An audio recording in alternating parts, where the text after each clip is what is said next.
guys? How's it going? Oh, I'm having a great day. Maybe the greatest thing that's ever happened to me in my life happened this morning. I'm still processing it. When was that? I was getting on 35, merging into some traffic. Yes. And maybe I merged a little willy-nilly. Maybe it was a little haphazard. The guy behind me didn't appreciate it. I saw him get mad in my rear view. He did that angry mime in the car thing. Like, so whatever, maybe it was my bad. But then I kept going down the road, and I saw him in my rear view zipping around all these cars to get in the other lane to get ahead of me. And I was like, oh, I know what's going to happen. And he got in the right lane ahead of me, and then he slowed down until I got close to him. And at the last second, he swerved to cut me off, and he stuck his finger out and waved it in the air, you know? Which I get, but when he did that, he accidentally took the downtown exit onto Washington Avenue. He just started screaming and punching his steering wheel. I was like, it's the most wonderful time of the year. So I'm feeling pretty festive. I do like the holidays a lot, though. I'm a big Christmas fan. I like Christmas TV shows and movies, you know? I like the Fireplace TV show. You guys watch the Fireplace TV show? Love the Fireplace TV show. It's so good. But you don't have to wait for Christmas anymore if you don't want to. I don't know if you know that. You can now watch the Fireplace TV show anytime you want to on Netflix instant streaming. They have 3 episodes of the Fireplace TV show. If you binge that, you have a problem. They have all the features of a regular Netflix special, including closed captioning. I put it on, I wanted to see. For 3 hours in parentheses, it just says, crackling. We wouldn't want the deaf people to miss out on that, you know, the spirit of the season and all, you know. I switched to the Spanish subtitles. It said, crepitante. I'm like, ooh, very festive, you know. I'll watch that at Cinco de Mayo. That's exciting.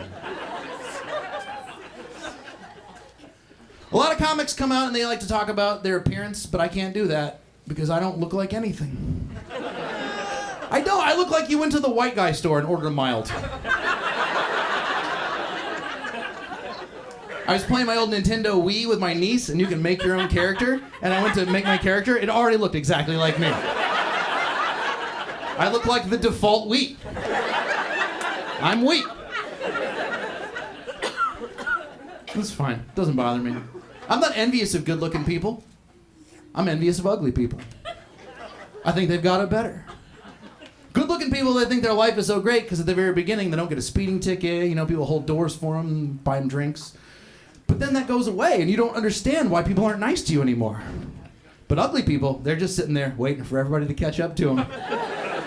Yeah, welcome to my life, formerly good-looking person. Now we're 80. We all look terrible. I think good-looking people pity ugly people, which is dumb. Because I don't think they know how good they have it, you know? Like, I think good-looking people think ugly people never get laid, which is not true. Ugly people have sex all the time. Where do you think all the new ugly people come from?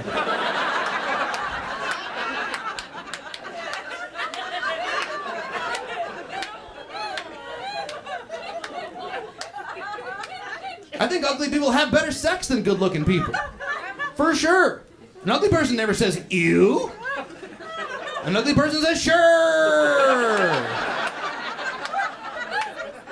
It's like the way you drive a little better when your car's kind of shitty, you know? And you're like, whatever, it's got a bunch of dents in it. Let's see if we can flip this bitch in the Hardee's parking lot. Let's go do it.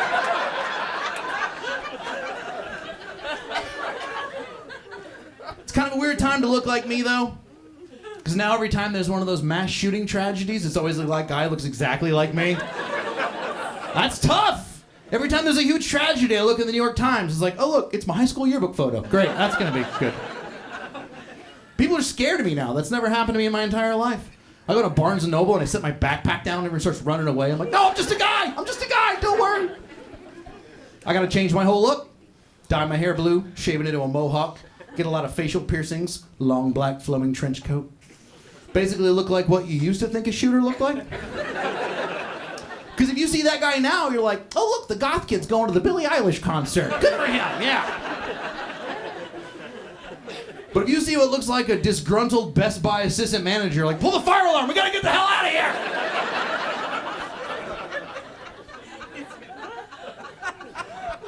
And you can tell all the shooters are white because they keep shooting up white people places, you know? Country music concert, Batman movie, garlic festival.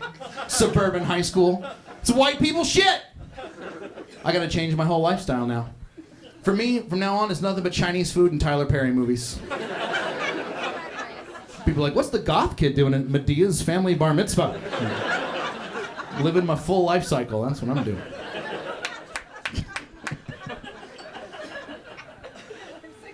White people, we're just gonna have to evolve, we really are. We're gonna have to learn that white privilege is a real thing. And I know that because white people have murder mystery dinner parties. That's the most privilege that you can have.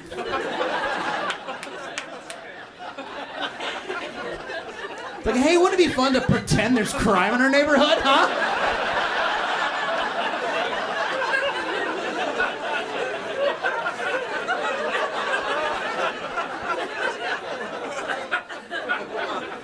Tim and Sheila are gonna come over later. We're gonna pretend our lives have consequences, huh? That'll be fun.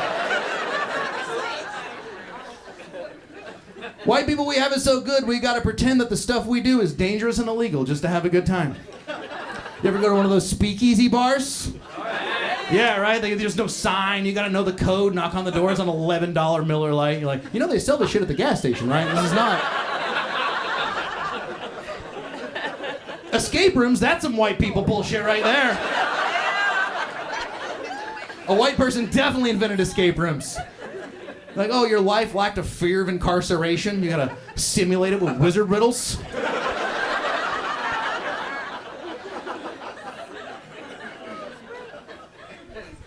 I'm not a big political guy, though. It's not my thing, you know? I'm not watching the Democratic primaries. I don't know why anyone would do that. Everybody here knows you're either voting for the president or any other human being who runs against the president. There's no decision. I would vote for Marianne Williamson, the witch lady, twice in a row. I'd wear a fucking pointy hat, make America Salem again. 4 more years, Marianne Williamson. I would vote for the Democratic candidate if their entire platform was, I'm gonna bang Bryan Miller's mom. I don't agree with all of his positions, you know, but I gotta vote for him. I just hope that means my stepdad's running for president.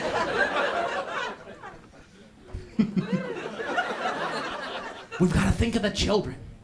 Not me, I don't have any kids, I don't give a shit.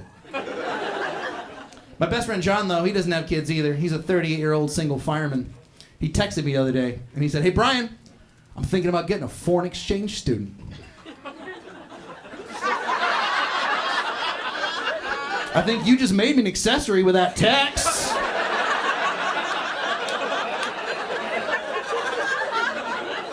Who do I call to pre-report an Amber Alert? Because...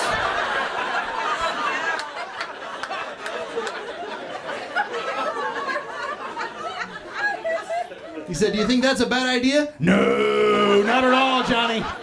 Just call that number and say, hi, my name's John, I'm 38, I'm single, I'd like to order a foreign child. He said, don't be an asshole. I'm gonna tell him I want a boy. You do that, Johnny. Just promise me you record that call so I can listen to it every single morning when I wake up.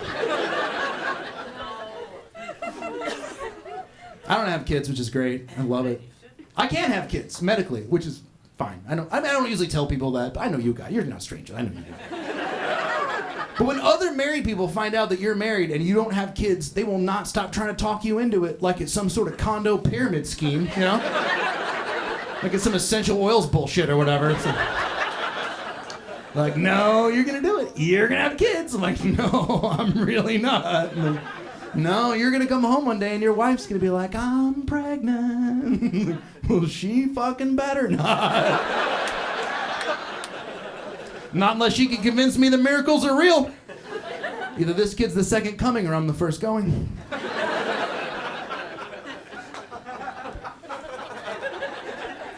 Sometimes I'll tell people, if they keep bringing it up, I'm like, look, I can't have kids medically. It's not gonna happen. It never fails. They always say the same thing. Oh, you should just adopt. They say it just that fast. I looked into it. Adoption, it's a wonderful thing. But it can take years of your life, and it can cost tens of thousands of dollars. All for the same thing that guy got? Just because it didn't quite pull out in time? Nobody's ever accidentally, prematurely signed adoption papers. We thought we'd come in, have a look around, get some brochures, you know, and...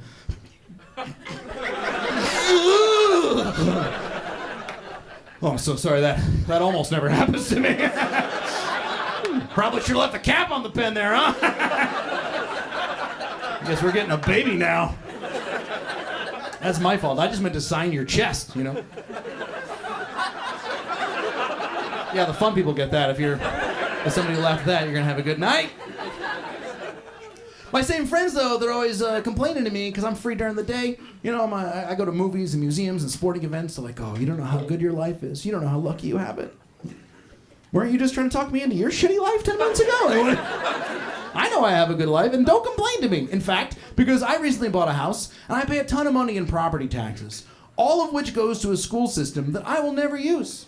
So instead of complaining to me, how about you thumbtack a thank you note to Junior's jacket, send him over to my house, have him shovel my fucking walkway. I'm Bryan. Thank you guys very much. Have a great night. Merry Christmas and Happy Holidays.